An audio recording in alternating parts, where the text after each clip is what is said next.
Yes, welcome in. It's transfer portal season for the Badgers. We've got some names heading out. We've got some names that potentially the Badgers are looking to bring in.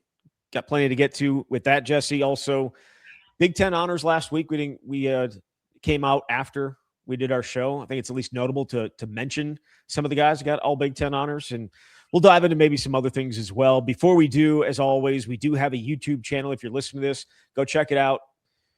Just search the Camp Badgers. You'll find it.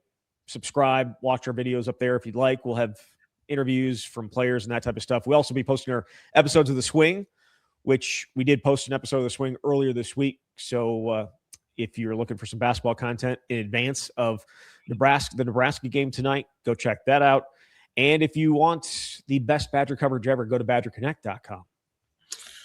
Well, thanks. I appreciate that. Yeah, we've got a new Badger Bites video up today. I actually think this is a pretty cool one. I sat down with Director of Recruiting Pat Lambert, and we pulled up the film on 6 of the recent signees in the 2026 recruiting class, 3 on offense, 3 on defense, to give the guy who's been heading up this recruiting department an opportunity to talk about what they saw in these guys, how they fit. So that is it's a pretty lengthy video, but that's up there right now at Badger Connect, and there will certainly be more Badgers coverage on the way. I kind of want to talk. Maybe we'll jump into that later in the show. Some of the things that he said a little bit in those videos, just give us maybe a little bit of an inside before, if you haven't had a chance to watch the entire video yet, like me, just exactly what he thinks on some of these guys. So yeah, go check it out, badgerconnect.com, subscribe, and read all the Jesse stuff and these videos, and maybe he'll try to embarrass himself in other ways as well. That was not, I shouldn't have said that. I'm sorry. No, it's true. I am all for embarrassing myself as long as I can stand at the end of whatever it is I'm doing. That is part of what these Badger Bites are. There's film reviews, there's one-on-ones, and then it's sort of experiential on what it's like for, I guess, average Joe to try to do something that he has no business doing, but it gives you an appreciation for how good these Badgers are in different sports. What's the closest you got to not being able to stand at the end of the day? Definitely running the hill with the basketball team. I quit before I was going to vomit. I think I said this before, but Austin Rapp was like, hey, if you don't think you can get this next one, you shouldn't run it because Jim Snyder, the strength coach, will punish us by making us do an extra. And then Snyder said afterward, I would never do that to them for your shortcomings. But if I had done one more, I absolutely would have vomited. Trying to wrestle somebody, I was totally out of my element. By the third round or the third pin, I was starting to get a little weak at the knees. So those were a couple, but there's more on the way. All right. Let's jump into this. Transfer portal activity. 6 scholarship guys, 7 overall have hit the portal for the Badgers. They can't officially enter the portal until January 2nd, but they're getting their names out there. And I would assume as soon as January 2nd hits, many of them will have new homes, because there's no way that nobody's not talking behind each other's backs here and figuring out exactly what's going to be what. I mean, that's just the way it is. But no surprises at this point. And as we do this at 9:38 on Wednesday morning, there's 6. By the time we put this out, there will probably be more.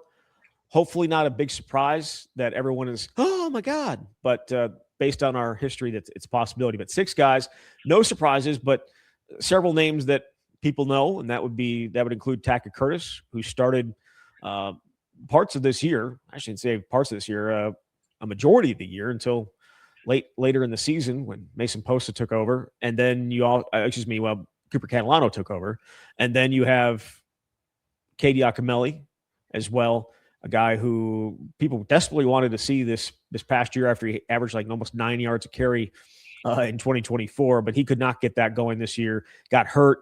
And then when he was healthy enough, all he did was return kicks, despite Wisconsin being very, very, very injured at running back. He still couldn't get on the field there. So those 2 guys, I think, are the headliners of that group. Yeah, you're right. No surprises so far. What we've seen are young guys who wanted an opportunity somewhere else, and veterans who just got passed up on the depth chart or never felt like they got their shot. You and I talked this time a year ago, and when we're speculating about who we think might enter the transfer portal, Cade Yakimelli's name came up because it was like, well, he didn't touch the ball or barely play the last 5 games despite the yard per carry numbers. And when we talked to him, he mentioned how He had conversations with the staff last offseason, felt like he was valued and needed, was going to be important as a leader. And he had said, I feel like this is going to be my year. And I think we could all look at that and go, well, I think Dylan Jones and Darian Dupree are probably going to get the first crack at this. But even in fall camp, it felt like all of them were going to have a role. And I know the staff said that. Ultimately, though, is it realistic to believe there's going to be an even distribution of carries among 3 running backs? No. And we saw what happened. Cade really didn't get a ton of opportunity. He's leaving with a degree. Like, that's the other thing. These situations are rarer and rarer where you get someone who comes in and is willing to stick it out for one year that doesn't go his way. He's here for 4 years. So I think he's, I don't want to say earn the right, because everybody is free to go wherever they want, but he put in the time here, and now he'll have an opportunity wherever it is to play more. But it's not a surprise. We were talking before about the scholarship numbers in the running back room, and even just the 3 guys in the 2024 recruiting class, were they going to be able to retain all of them? And we will see. But to think that everyone in that room was going to come back when they're not all getting carries was certainly not realistic. And the Tackett Curtis one, I think the writing was on the wall as soon as you saw what those freshman linebackers were able to do when Tackett was healthy enough to play and wasn't playing. And Wisconsin made the right call, because they've got 2 outstanding young inside linebackers. And obviously they've since gone to the portal and added Taylor Schaefer, a junior college linebacker. So a lot of optimism and excitement when Tackett Curtis came here, largely because of his high school recruitment. We know that Wisconsin barely ever targets Louisiana, and the only reason they did is because of Bobby April's relationship, the ties that he had down there, being from there, and the fact that they even had Tackett Curtis's, Wisconsin was a finalist, spoke to how well they did recruiting him. But he goes to USC and then ends up coming to Wisconsin, and but when you don't have a role here or don't see your future as a starter, it's easier than ever to leave. And don't fault any of these guys. So I guess we're just sitting here waiting to see, when is someone who is projected to be a starter or get a ton of opportunities going to leave? Because it's going to happen. It will absolutely happen. And I'm sure it'll come out as we're doing this or right after. But the thing with Tackett Curtis and coming out of high school, Wisconsin wanted him as an outside linebacker. And I think that was a situation where he did not want to play outside linebacker. He wanted to play inside linebacker, and saw that at USC, and he was a little overmatched, and then got here and it just didn't click either.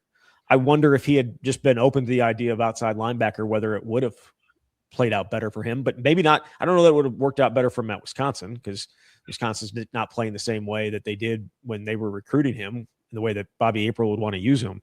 But I would imagine there's at least a chance that I don't know. If he wasn't willing to play outside linebacker 3 years ago, do you think he would be willing to play outside linebacker now? Like, if he were able to go and play for a Bobby April, who's, is he still at Stanford, or they got a whole new coaching staff over there? No, that I don't know.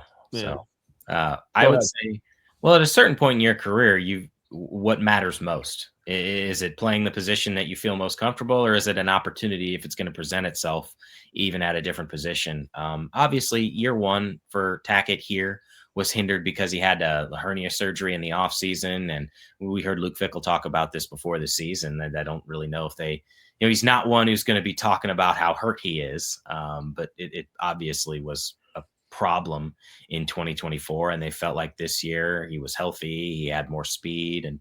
But Wisconsin, the inside linebacker, showed how well they could recruit out of high school with who they had. And so, it just makes sense. But this is kind of where we are in the college football landscape. If you're going to end up at 3 different schools, and the other 4 that are out of here, 2 at wide receiver, Kyan Barry Johnson and Joseph Griffin Jr. We never saw those dudes. And then Remington Moss at safety. Who's the other one that I'm? Atticus Bertram's at punter. So, but again, another guy who didn't have his full-time role because Sean West showed that he could do it. Which I guess Sean West can do a little bit of everything. He can fake run. he can throw the ball and have the most passing yards by any player in a given game for Wisconsin. So all these guys, it makes sense why they're leaving. Yeah. Cody Raymond is the other guy that is leaving. He was a walk-on linebacker. So those are the 7 that have made it official, or actually even made it official, announced that they're transferring. Can't be official until January 2nd, but those are all, I don't know. Again, as you said, no surprises at this point. trying to think of the wide receivers. You mentioned they lost 2. They lose Vinny Anthony, lose Jaden Ballard. We don't know we don't know exactly what that position is going to look like. That's 4 guys, right, that are gone. You bring back, as of right now, Tyrell Henry and Chris Brooks Jr., and then there's Tretch and there's Eugene Hilton Jr. But those last 2,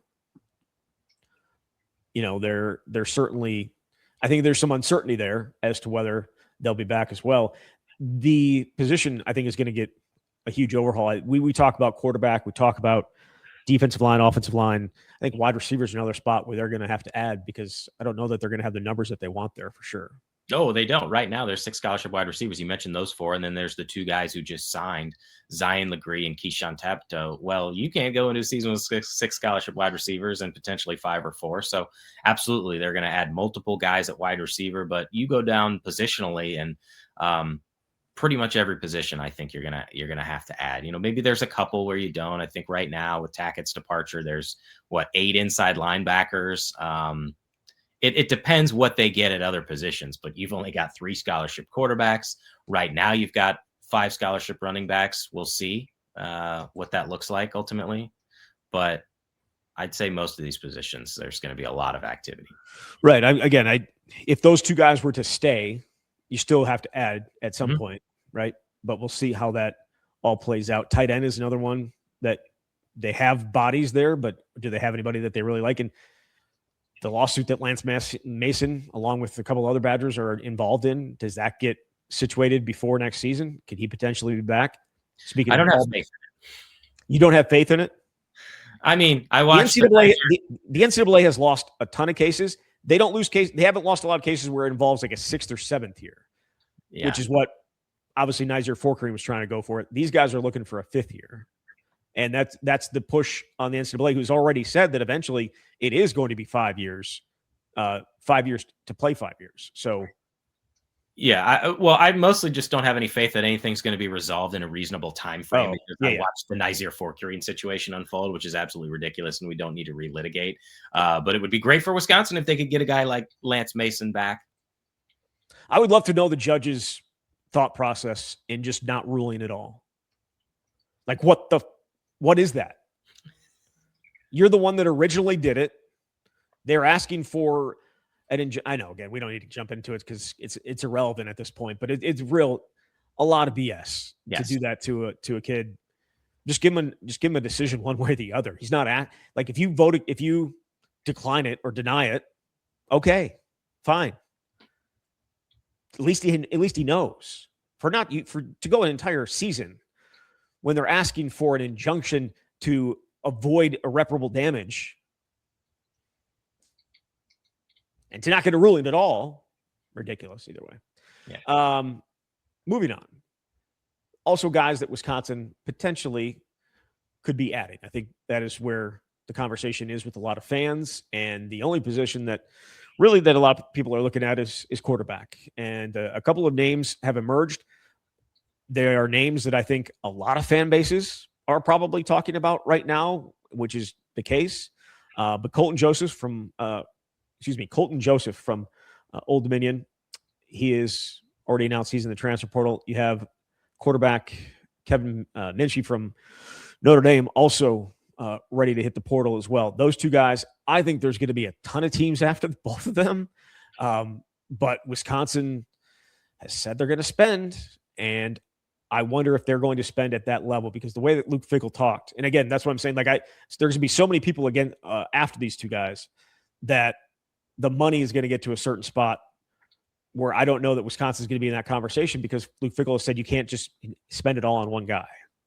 Well, I would say Wisconsin is undoubtedly going to kick the tires, which is a great transfer portal saying every December on probably several quarterbacks. The Colton Joseph one certainly is interesting because he has put up numbers, even if it's at a lower level. But you look at what he did this past season, and he ran for more than 1,000 yards, a true dual threat quarterback, and did it against some quality competition. They played Indiana in the season opener, and he wasn't particularly good passing. He had 3 interceptions. Now, Indiana very clearly, as the 1 seed, has played as well as anyone in the country, but he ran for 179 yards on 10 carries with 2 touchdowns.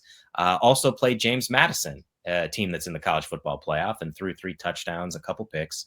And then they also played Virginia Tech, which not very good, but at least a power conference opponent. And so he's a very intriguing prospect. I do wonder, though, if you've got a guy who runs that much, all it takes is 1 hit, but you also have to play to what your strengths are. I think he would fit well in Jeff Grimes' offense. But as you point out, Zach, the problem with all of these guys is go look at, this player has been linked to these schools. There's 5 and 10 other schools that these players are linked to, because pretty much every program, if they don't have a returning guy or a 5-star they've signed out of high school, is looking for the same thing. And ultimately, I think Wisconsin is going to be in a spot where I feel like Wisconsin is going to ultimately have to overpay for a quarterback, because you're going to have to spend top 5 money, even if you get a top 10 quarterback, just because of how many other schools are going to want these guys. And Wisconsin is just desperate. They have to get somebody that is going to not only make people excited, but help this program win immediately. I don't think you can look at the roster right now and say that they have it. Danny O'Neal was good against Middle Tennessee, not particularly good in other games, and is dealing with a serious lower body injury, shall we say, probably Achilles. And then you've got Carter Smith and Ryan Hopkins, who hasn't been to college yet. So they're in a real tricky spot, but you can't spend it all on one player, fine, but you got to spend the most on the quarterback. And that's the spot Wisconsin finds itself in. And so I will judge this team in the offseason based on what happens in this transfer portal cycle, because you can't spend all this time talking about how you're going to invest more in the program and then not go out and get players that excite you or are quality players. Yep, exactly. The other thing with Colton Joseph, his coach at Old Dominion, I think his name's Ricky Ronnie? I don't know. He apparently is a potential candidate for an offensive coordinator spot at Virginia Tech with James Franklin, which you would think then give them a bit of an upper hand if they were to end up that way. If they brought him in as their OC, and you would think Colton Joseph might want to follow that to Virginia Tech. But here's the other thing, Zach, that we've mentioned before. You can't just win solely on money, because that's super important. All these other schools are going to be offering money. You have to convince a quarterback why they should come to Wisconsin right now, based on the current regime and the current structure of the offense, if all you have to go on is what you saw a year ago. And I know that the staffers have talked about, particularly with the recruits, it was important for us to explain what happened and why it happened, as though that explanation would lead you to believe it would have been drastically different. And it certainly may have. If Billy Edwards Jr. was healthy, I don't think they go 4-8. I think he could have won them a couple games, but still, you're looking at this offense, and it was the worst offense in the Power 4 and the second worst offense in the country. And so a player, they want guaranteed money, but they want to come somewhere where they feel like they can be successful. And so your selling point has to be, you can be that difference maker, but the player has to be receptive to it too when they've got 12 other options. Yes. Again, I don't know how you're trying to sell that. It's a very tough sell, in my opinion. Very, very tough sell. But it's all they have right now. You can say blind faith, but they were selling blind faith last year and the year before that. Just look what Luke Fickell did at Cincinnati. They were selling that. That was their selling. They don't have a lot to sell at this point. And that's very, very tough. Let's also acknowledge there's a possibility of staff changes here. Even if isn't the coordinator. So that could be part of the talking point too, is, okay, we're bringing in this position coach, or this is going to be different because something is changing. Because I just don't think Luke Fickell can sit here and not make any changes whatsoever. My expectation is that it will happen. And so that might be part of the calculus too. And when they are explaining what the future could look like to whoever the quarterback is, well, these are going to be some changes we make too. Correct. So the other quarterback is Kevin Minchie from Notre Dame, and he lost out. So he was third, I believe, in the competition last year, beat out Steve Angeli, who ended up going to, I think, was Syracuse. and came right down to the wire against C.J. Carr, who was obviously a huge recruit for the Irish and Lloyd Carr's grandson, I believe. And he managed to make that a job into the middle of August, like within just a week or two of the opener down in Miami. And yet C.J. Carr went out, had a great season. Now Kevin Minchie into the transfer portal. I think he went 20 for 26 this year. He's a dual threat guy as well to an extent, and a guy that I think a lot of people are going to want. He's a 4-star kid. He is shown flashes of what he could be, and yet Wisconsin is a team that has already been mentioned as somebody that would be, as you said, kicking the tires on him. And both the guys that we're talking about have 2 years of eligibility remaining, which I think is important, assuming that the staff can win enough to get to 2027. But you just can't go every year and pick a 1-year guy, which they've done the last 3 years.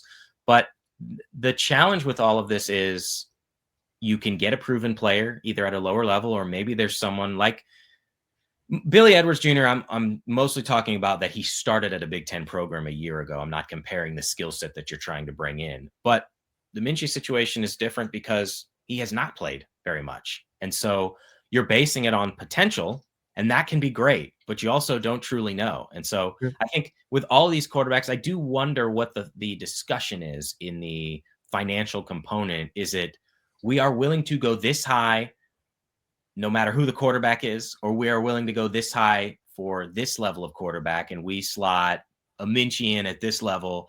I don't know what that's ultimately going to look like, but you're going to be spending a lot of money potentially on someone who hasn't proven it at this level, that has a ton of talent, that you need to have them go out and win now. But ultimately they have to get somebody of that caliber, and they're going to have to beat out a dozen other teams. Which again, they need somebody of that caliber, and yet I don't know if that's actually the route they're going to go.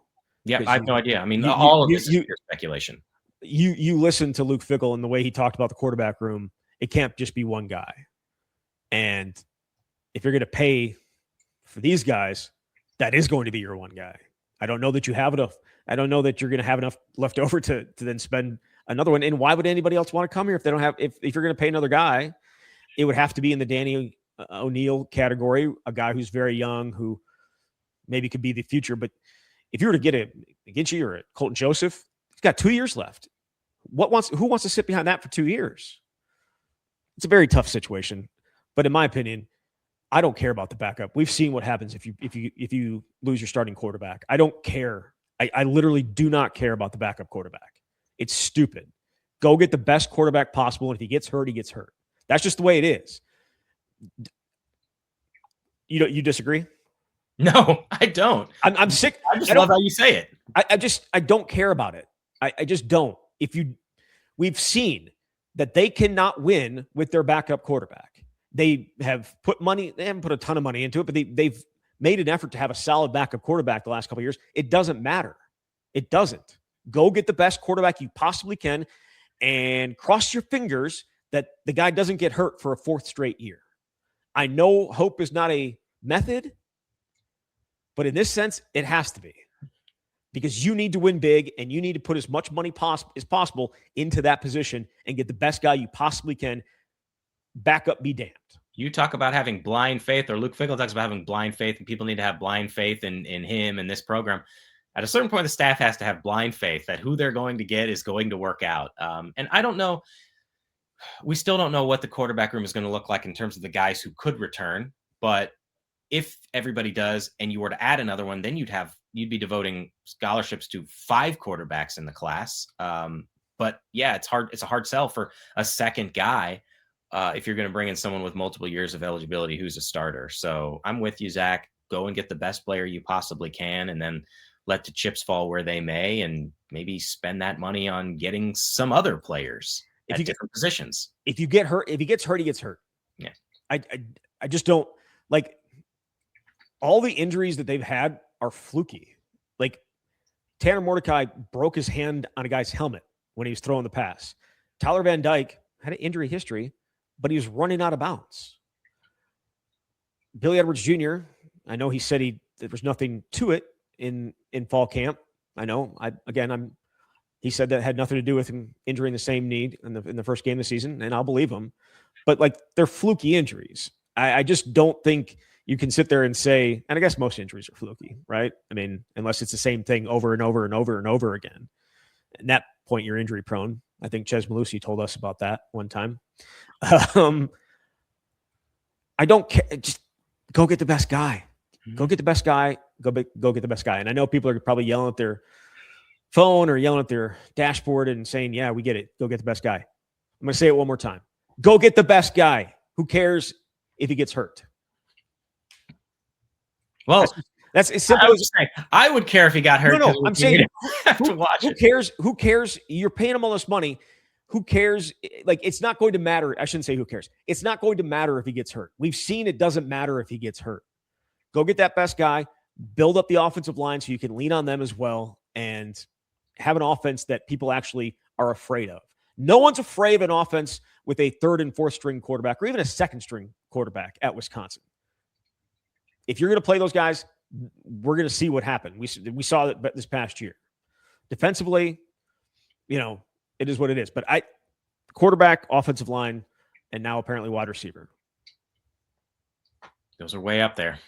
Yeah, they are, and they're much needed. Do you think they get either of those guys? No. Okay. Do you think they get guys like them? Like, in terms of, I'm more talking about skill, as in with Colton Joseph, he's a true dual threat. Threw for over 2,500, ran for 1,000. Gitchie has the same kind of or Minchie has some of these same traits. Is that the type of guy that they get?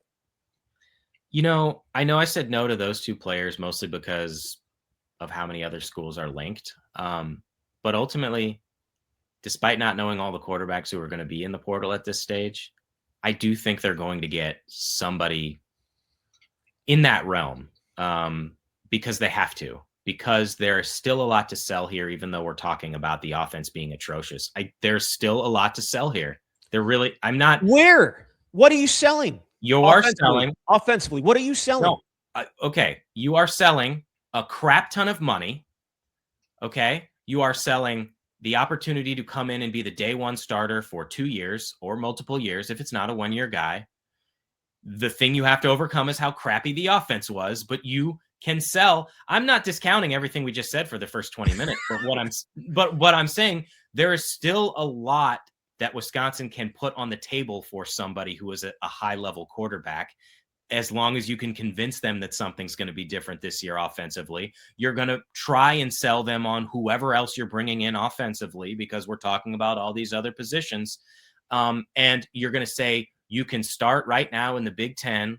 Look at our schedule. You're going to have good opportunities. You're playing Notre Dame. You're not playing Pitt anymore, which we haven't discussed since then, since now they're playing directional Illinois school. But like, those are, what's that? Eastern Michigan fighting Tony Romos. Nope.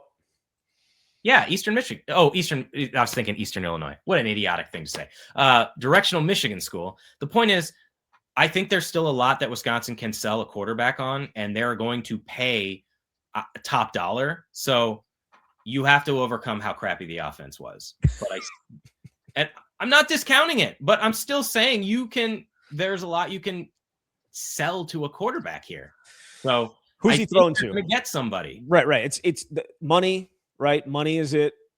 Opportunity to start in the Big Ten. That's it. That's what you're selling.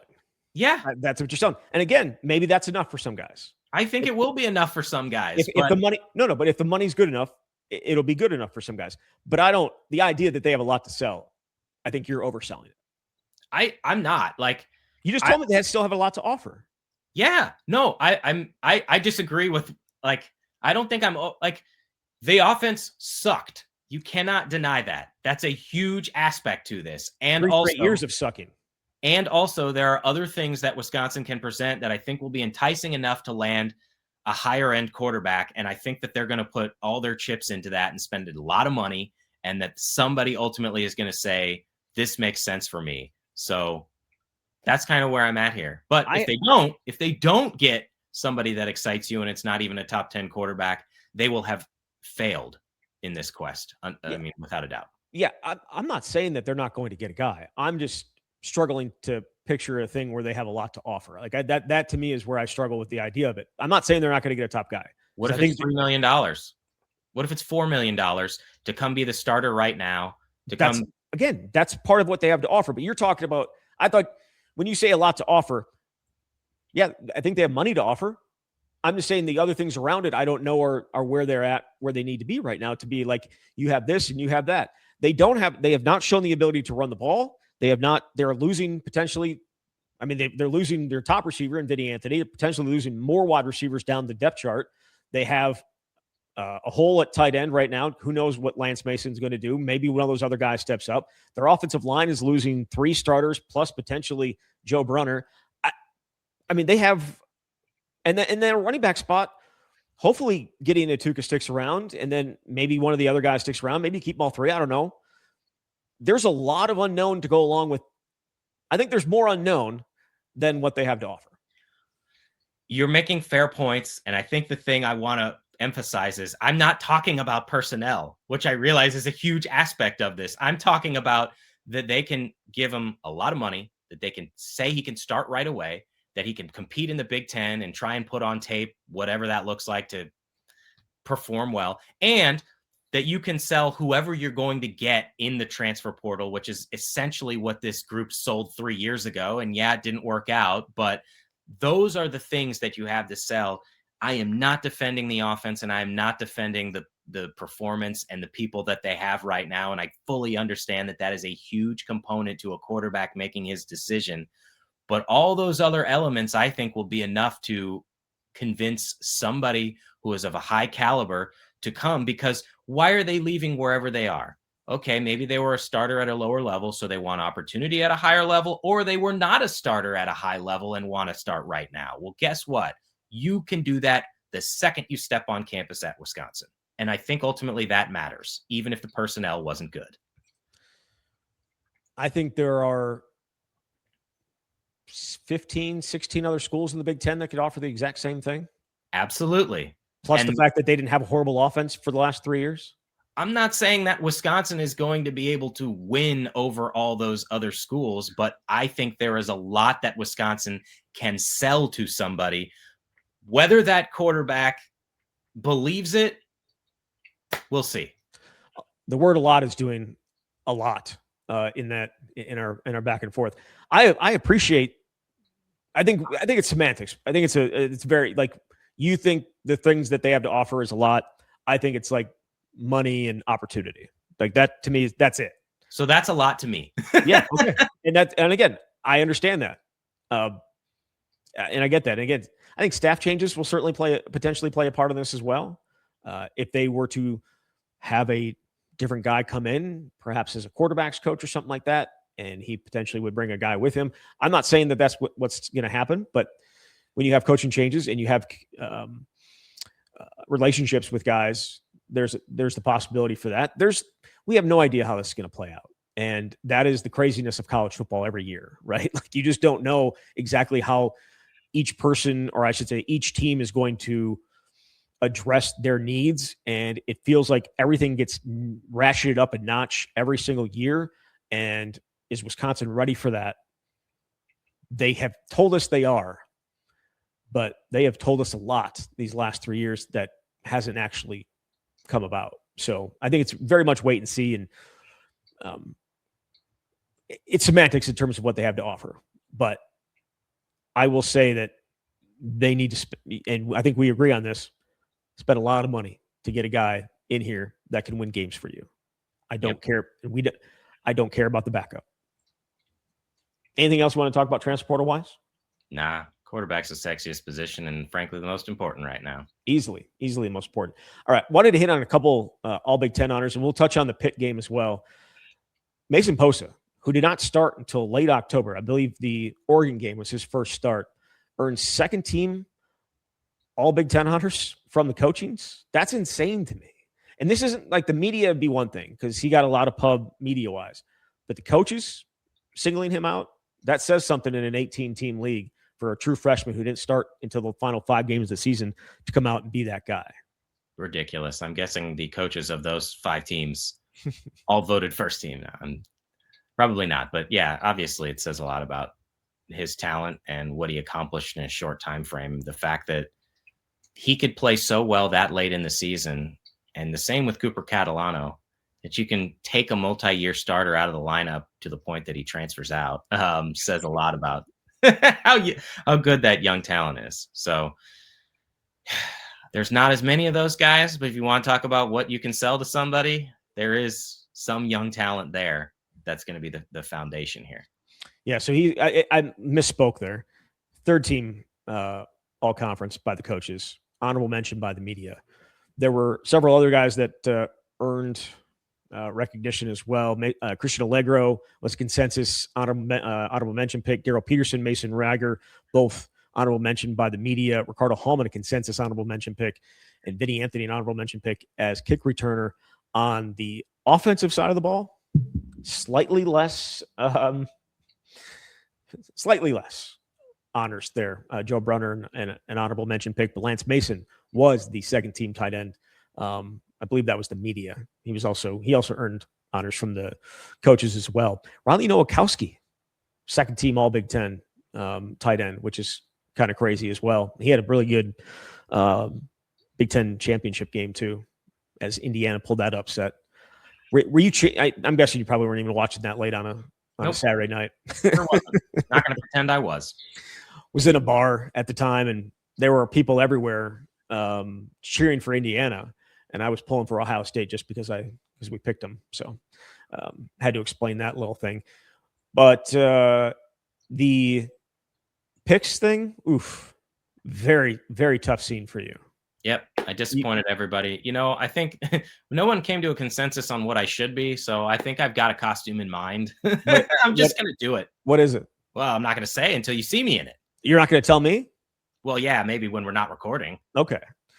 Yeah, so obviously Texas Tech, or BYU, I should say, let you down, and North Texas let you down. Correct? Those are the two games that we had differently. We also had the Alabama and Georgia game differently, and you won that one. But unfortunately, you were already a game behind, so it didn't really matter. Yep. Are those the games, right? North Texas and...